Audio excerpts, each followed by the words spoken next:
White has a very clear threat, a very clear plan of pushing b5.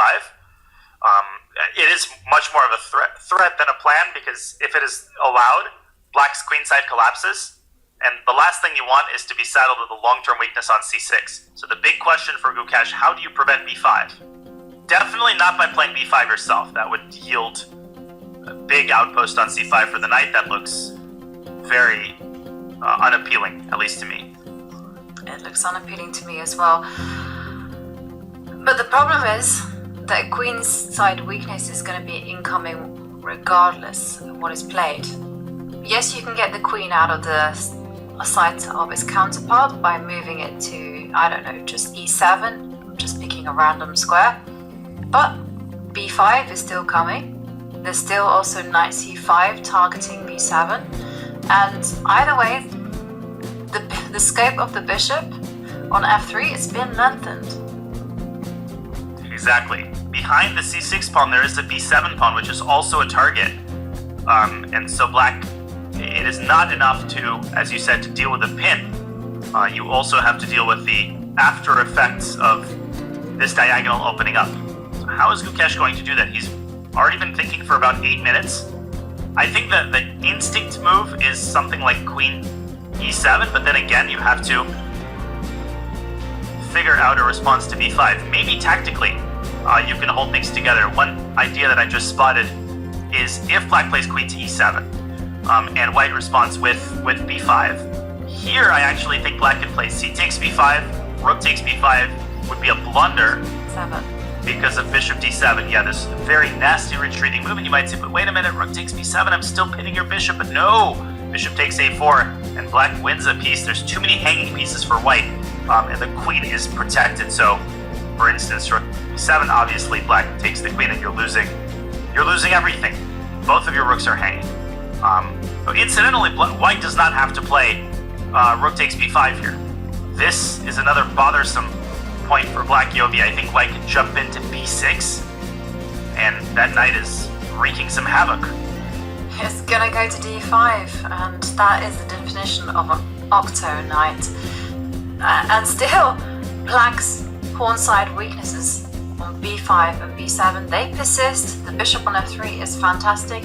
Okay, so queen e7, I'm not sure it's good enough. Yeah, I don't like queen e7. Okay, so Gukesh is an active player. I'm just wondering whether he would...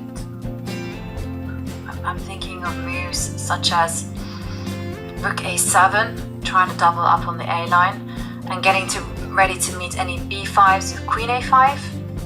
That was also a possibility. Tactically, I think it's a little bit dubious. It's interesting, rook a7, b5, queen a5. Yeah, no, it makes a lot of sense. Yeah, and actually after bc6, it's not that dangerous. You can actually pick up the knight. Yeah, it's a lovely idea. b5, queen a5. And as you're pointing out, yeah, bc, queen takes a4, and at the end, Black can simply blockade the passed pawn with the rook, so White is reduced to moving the knight back.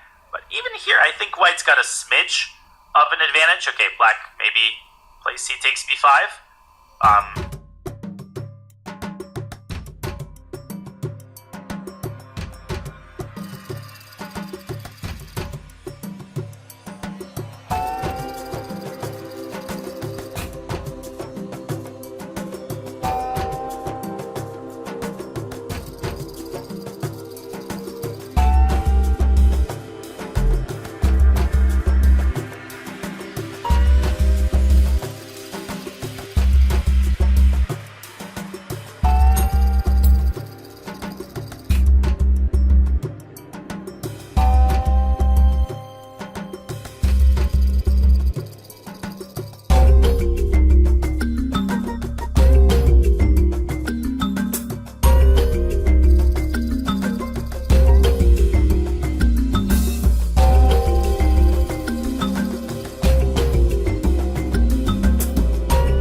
beforehand.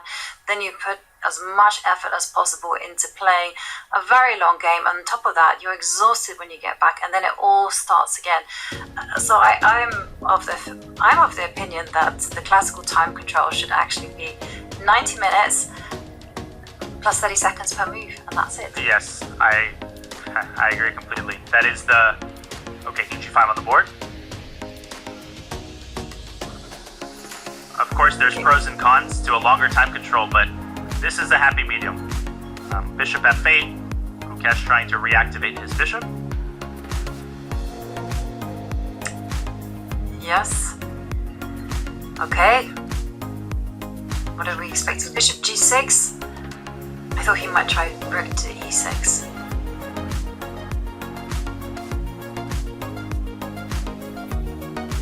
Because I'm greedy. And I just want to go for pawns. Now maybe you can start with rook a7, just to fully limit the scope of the bishop. You could also push h6. There he goes. Rook e6, okay, also good, just going after another pawn. Why not? Let's take everything that black has. Exactly. Why be 2 pawns up if you can be 3? When you can be 3, exactly. Exactly. Put it in the bank. Yes, I think this might be resign time. Exactly. I mean, how do you defend that pawn? You cannot do that. If the rook comes to b5, white will simply pin the bishop against the king, and the bishop is not salvageable. Exactly. King g7, you just push the king back with h6. There it is, resigns. Great positional game by Giri. Another tough. He will have to take the rest day to recover and come back stronger. He has one